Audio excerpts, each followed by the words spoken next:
അസ്സലാമലൈക്കും. വലൈക്കുസ്സലാം വറഹ്മത്തുള്ളാഹി. എന്തൊക്കെയാ വിശേഷം? തീരെ കിട്ടുന്നില്ലാണോ?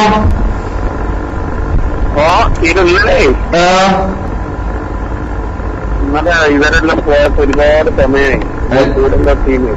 ശരി. എന്തായാലും ഇപ്പോഴല്ലേ ഞാനിപ്പോ ഭയങ്കരപ്പോ പോകണം വണ്ടി ചെയ്താക്കി പറഞ്ഞു. നമുക്ക് വൈകുന്നു. ശരി. ഡ്രൈവ് ചെയ്യുന്നേനു കഴിഞ്ഞ് ഞാനിവിടെ നിർത്തി. അതായത് പിന്നെ ഇന്നലെ സ്ത്രീയാസിന്റെ അവസരം ചർച്ച ചെയ്യണമെന്ന് അങ്ങനെ ഇരുന്ന് കുറെ ടൈം. ശരി. ആരേനു? അതില് നമ്മളെ മുറ്റാലിമീങ്ങളല്ലേ അവർക്ക് പ്രബന്ധം എഴുതാനുണ്ടോണ്ട് പറഞ്ഞപ്പോ. ശരി. അങ്ങനെ അല്ല, പിന്നെ ഓരോന്നോരോന്നിട്ട് ചോദിക്കുക. സുലൈമാൻ ഉസ്താദിന്റെ നിങ്ങൾ പറഞ്ഞു പിന്നെ എന്തൊക്കെയായി പുതിയ വിശേഷങ്ങളൊക്കെ? അല്ല, അത് ഞാൻ പറഞ്ഞ സുലൈമാൻ ഉസ്താദിന്റെ നിങ്ങൾ പറഞ്ഞു തന്നാ. സുലൈമാൻ ഉസ്താദിന് ഞാൻ പറഞ്ഞില്ല, കല്യാണത്തിന് നിക്കാഹിന് സുലൈമാൻ ഉസ്താദ് ഉണ്ടാണെന്ന് ആഗ്രഹം ഉണ്ടേനു. അപ്പൊ ഉസ്താദിന് എനിക്ക് നേരിട്ട് ബന്ധം ഇല്ലാത്തതുകൊണ്ടാണ് ഞാൻ നിങ്ങളെ ശുപാർശ പറയുന്നത്. പിന്നെ ഒന്നത് വേറെന്തല്ല? വേറെന്താണ്? അല്ല, നമ്മൾ ആകെ ഒരു ചിത്രം നന്നായിട്ട് വരച്ചിട്ടില്ലെങ്കിൽ ആകെ എനിക്ക് 30 ദിവസം ഉണ്ടാവും അവിടെ. പിന്നെ നാട്ടിൽ വന്നിട്ട് പിന്നെ നാദാപുരം പോയ മതിരിയാവും.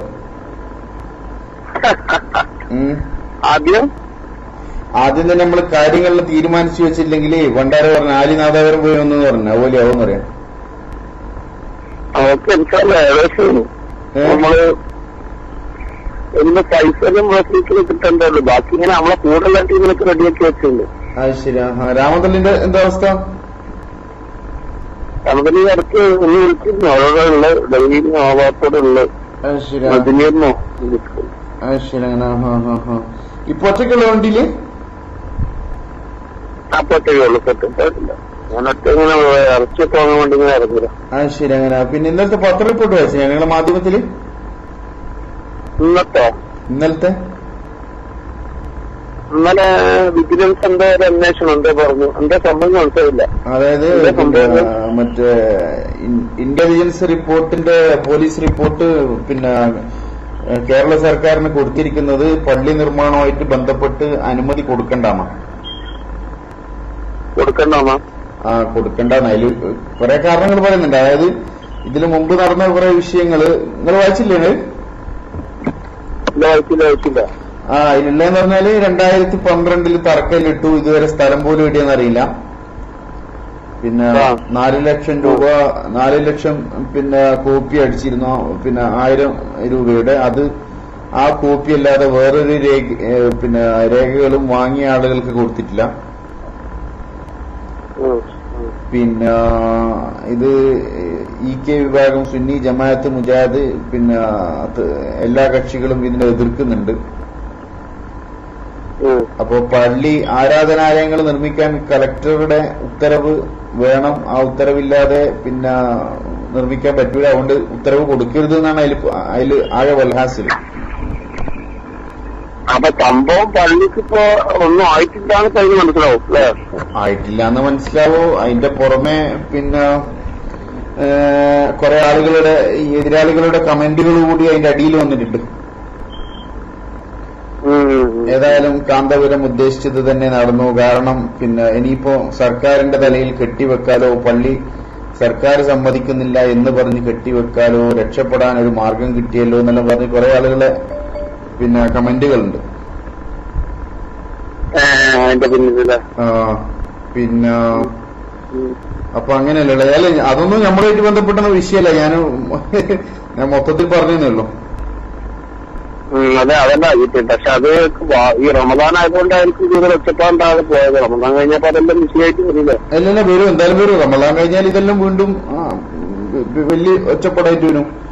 ഞാനിപ്പോ പിന്നെ അതായത് ഞാനിനോട് പറഞ്ഞാല് നമ്മള് പേരോടുസ്ഥാൻ്റെ അടുത്ത് പിന്നെ ഒരു നിങ്ങളെ തിരക്കുള്ള സമയത്താണ് പിന്നെ വിളിക്കുക, അല്ലെങ്കിൽ ഇപ്പൊ പറയാം എന്താ ചെയ്യുന്നേ?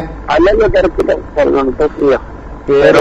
പേരോടുസ്ഥാൻ്റെ അടുത്ത് നമ്മള് പോകുമ്പോ പിന്നെ അങ്ങനെ ഉണ്ടല്ലോ, പിന്നെ ഈ ഒരു പാമ്പിന്റെ മാളത്തില് പിന്നെ അറിയാത്തവൻ കൈയിട്ടാല് കടി കിട്ടുമെന്ന് ഉറപ്പാ.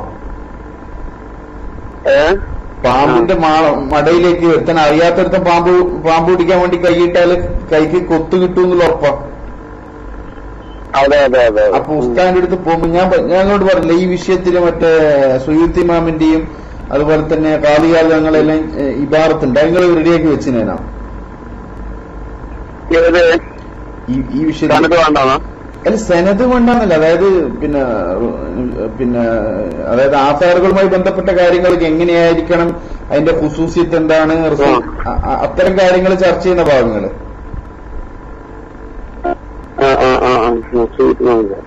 അല്ല ഞാൻ ചോദിക്കാൻ കാരണം വെച്ചാല് നമ്മളെ മുൻഗാമികളായ ഇമാമിങ്ങളുടെ കയ്യിൽ ഷെയർ മുബാറക്ക് ഉണ്ടായിട്ടുണ്ടല്ലോ.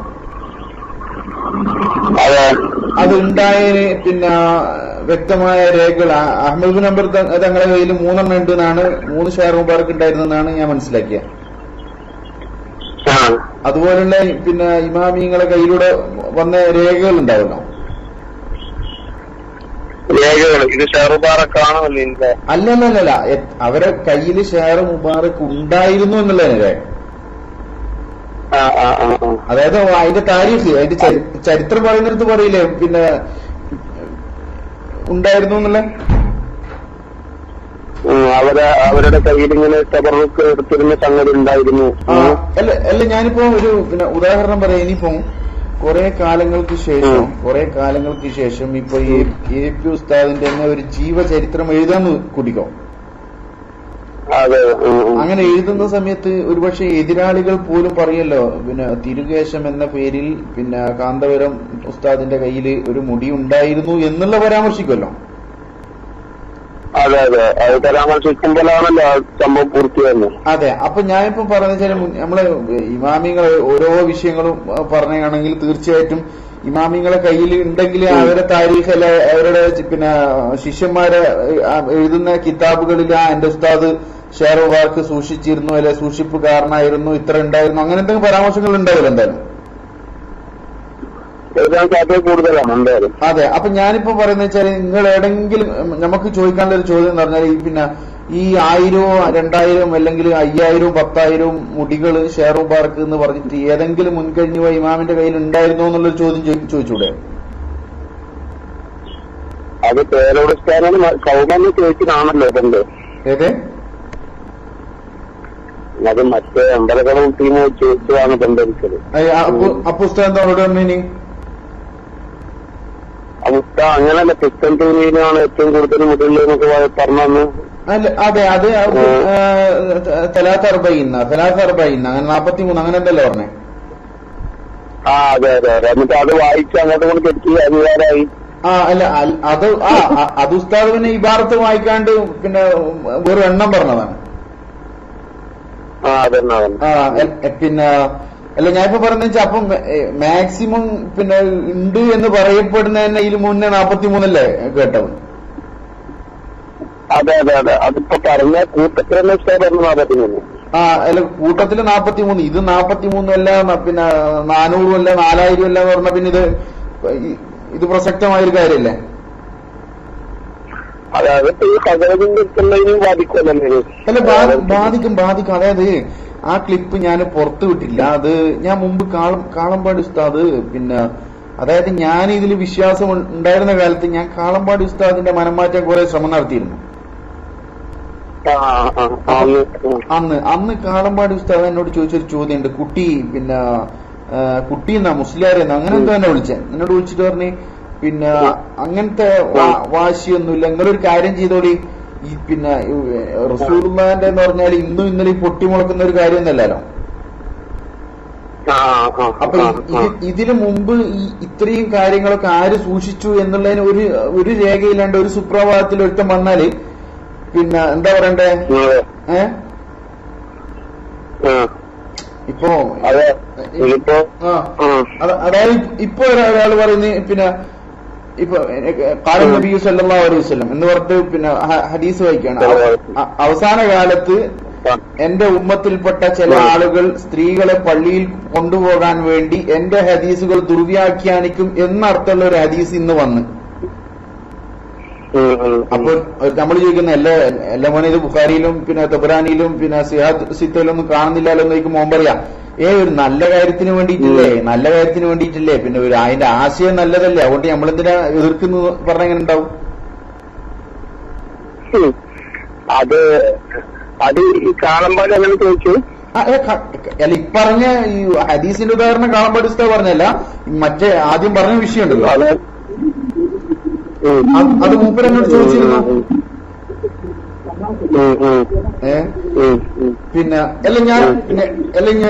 ഇപ്പൊ ഉദാഹരണത്തിന് പറയാ, ഇപ്പൊ പേരോട് ഉസ്താദ് പിന്നെ നിങ്ങളോട് പറയാണ്, അതായത് നമ്മളോട് പറയാണ്,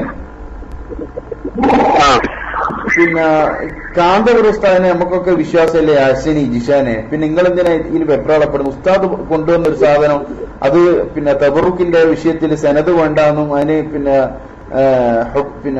ഹുക്കുമിന്റെ വിഷയത്തിലല്ലേ മുത്തവാത്തറായ ഹദീസും അതുപോലുള്ള ഹദീസുകളൊക്കെ വേണ്ടതുള്ളൂ, അല്ല വിശ്വാസപരമായ കാര്യങ്ങൾക്കല്ലേ മുത്തവാത്തറായ പിന്നെ ഇതുള്ളൂ, അതുപോലെ ഹുക്കുമിന്റെ കാര്യത്തിലല്ലേ സ്വഹീഹായ ഹദീസ് വേണ്ടതുള്ളൂ, നിങ്ങളെന്തിനാ ഈ കാര്യത്തിൽ വേണ്ടാണ്ട് വാശി പിടിക്കുന്ന എന്ന് ചോദിച്ചാൽ എന്താ പറയാ? അല്ല അതെ, മുത്തവാത്തരായ സംഭവം നമ്മളൊക്കെ അവിടെ ചോദിച്ചൊരു ചോദ്യമുണ്ട്, പ്രസക്തമായ ഒരു ചോദ്യം. അതായത് എല്ലാ ഉസ്താദിനോട് ഇപ്പൊ ഇതെല്ലാം നമ്മൾ വകവെച്ച് കൊടുക്കുക, ഇപ്പൊ അങ്ങനെ ആളില്ല, തെളിവില്ല, തനത് വേണ്ട ഒക്കെ നമ്മൾ സമ്മതിച്ചു കൊടുക്കാം.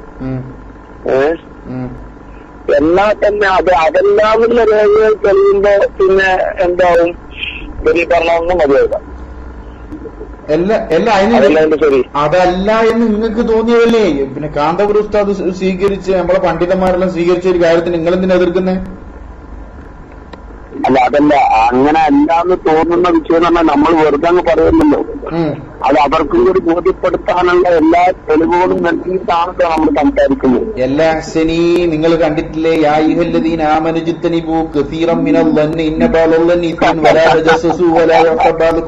ആയത്തില്ലേ എന്ന് പറയില്ല നേരം. ആ ആയത്തൊന്നും ഒരിക്കലും സംഭവം എന്ന് വെച്ചാല് നമ്മളെ സംബന്ധിച്ചിടത്തോളം വലാ തജസ്സസു പറഞ്ഞാൽ എന്താവർക്കും എല്ലാവർക്കും അറിയുന്ന കാര്യമാണ്. അതിപ്പോ പുതിയൊരു ആയത്തായിട്ട് വന്നു എന്നുള്ളത്. നമ്മളിപ്പോ ഏതെല്ലാം കാര്യങ്ങൾ, ഇപ്പൊ അമ്പലക്കടവിന്റെ ജീവിതം അല്ലെങ്കിൽ പിന്നെ ഇയാളെ ഇതെല്ലാം നമ്മൾ തജസ്സു ചെയ്യുന്നില്ലേ? അല്ല അത് അന്നേരം എടുത്തിട്ടാല് പേരോട് വന്നേ പറയും, ഞാൻ രാമന്തല്ലിയോട് പറഞ്ഞിരുന്നു അത്തരം കാര്യങ്ങൾ വ്യക്തിപരമായ കാര്യങ്ങളിലേക്ക് പോകണ്ട, അത് ശരിയല്ല, അത്തരം കാര്യങ്ങൾ ശരിയല്ല, നിങ്ങൾ എന്തിനാ അയാളെ പിന്നാലെ പോയിട്ട് വീഡിയോ പിടിച്ചാൽ ശരിയല്ല എന്ന് തന്നെയാണ് അഭിപ്രായം എന്ന് പറയും. അല്ല അതല്ല, ഞാൻ അത് ഉദാഹരണം പറഞ്ഞാണ്. നമ്മളെ സംബന്ധിച്ചിടത്തോളം നമ്മളെ സംഘടന, നമ്മുടെ ആളുകളൊക്കെ ഈ വിഷയത്തിൽ കൃത്യമായി ഓരോ നിലപാടെടുക്കലുണ്ടല്ലോ ഓരോ കാലത്തും. അത് സജസ്റ്റ് ചെയ്യാൻ പിന്നെ അത് വേറെ ഒന്നുകൂടി ഒരു പണിയൂടുണ്ട്. നമ്മളിപ്പോ അന്വേഷിക്കണം, കണ്ടുപിടിക്കണം എന്ന് നടക്കാൻ പോയതൊന്നല്ലോ. അതെ, നമ്മുടെ ഒരു പ്രത്യേക സാഹചര്യത്തിൽ എന്ത് ചെയ്യുന്നു, അതിൽ തന്നെ തരുന്നു, അതിന്റെ ശരി അല്ല. പിന്നെ ഹസ്രജി വളരെ പ്രശസ്തനായ വ്യക്തിയാണ്, എ പി ഉസ്താദ് നമ്മളെ ഉസ്താദാണ്. പിന്നെ കേവലം വേറെ ആരോ പറയുന്ന കാര്യങ്ങൾ നമ്മളെ അവലംബിക്കേണ്ട കാര്യമില്ല. ഇനിയിപ്പോ ഇതല്ലെങ്കിൽ തന്നെ എ പി ഉസ്താദ് അത് ഏറ്റെടുത്തുകൊള്ളും. നിങ്ങൾ എന്തിനാ ബേജാറാന്ന് പറഞ്ഞാലോ? ഇനിയിപ്പോ ഇത് തിരുകേശം അല്ലെങ്കിൽ തന്നെ എ പി ഉസ്താദ് അത് ഏറ്റെടുത്തുകൊള്ളും, അതിന്റെ പാപഭാരം എ പി ഉസ്താദ് ഏറ്റെടുത്തുകൊള്ളും. നിങ്ങൾ എന്തിനാ ബേജാറാന്ന് വെച്ചാലോ? അല്ല അവിടെയൊക്കെ എനിക്ക് പറയാൻ പോയിട്ട് തന്നെയാണ്, നമുക്ക് മനസ്സിലായ ഒരു കാര്യം ബോധ്യപ്പെടുത്തുന്നതിന് എന്താ പ്രയാസം എന്നൊരു ചോദ്യം അവിടെ എന്തായാലും അടച്ച് നമുക്ക് പോവാൻ സാധിക്കും. അല്ല കാരണം വെച്ചാല് അല്ലെങ്കിൽ ഞാൻ പറഞ്ഞ വാദങ്ങളൊക്കെ ഉസ്താദ് പറഞ്ഞാൽ നിങ്ങൾ എന്തിനാ ഇത്ര കഷ്ടപ്പെടുന്ന എ പി ഉസ്താദ്? ഇനി അഥവാ അല്ലെങ്കിൽ അത് അതിന്റെ ഉത്തരവാദിത്തം എ പി ഉസ്താദ് ഏറ്റെടുത്തോളൂ. നിങ്ങൾ എന്തിനാ ബേജാറെന്ന് വെച്ചാലോ?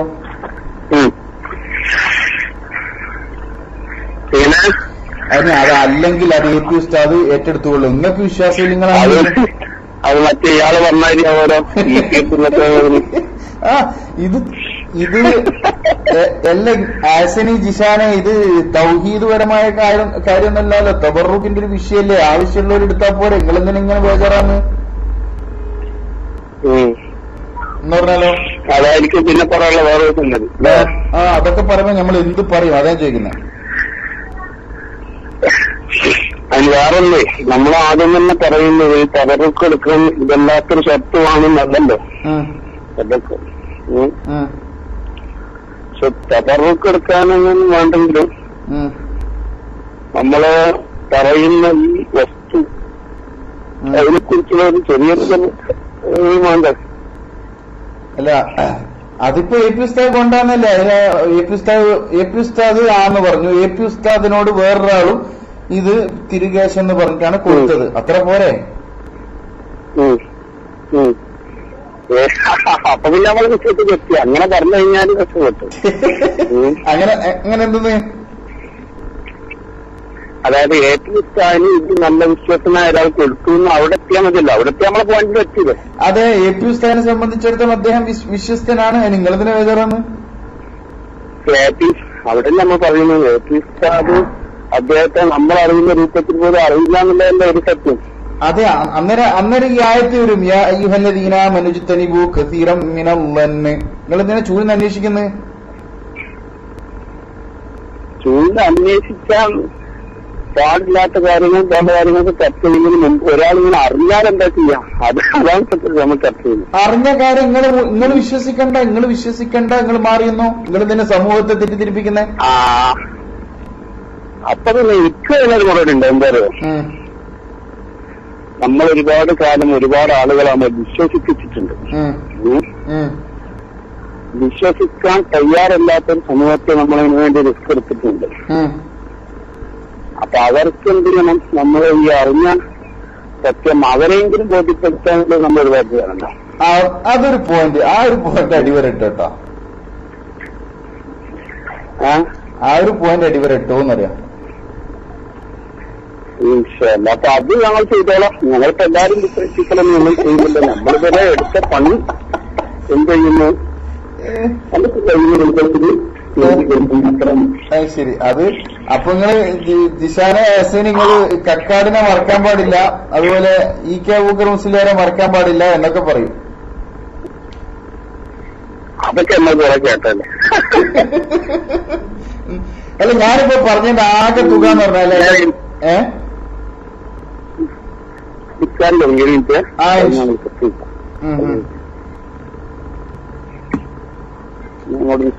ആയിക്കോട്ടെ.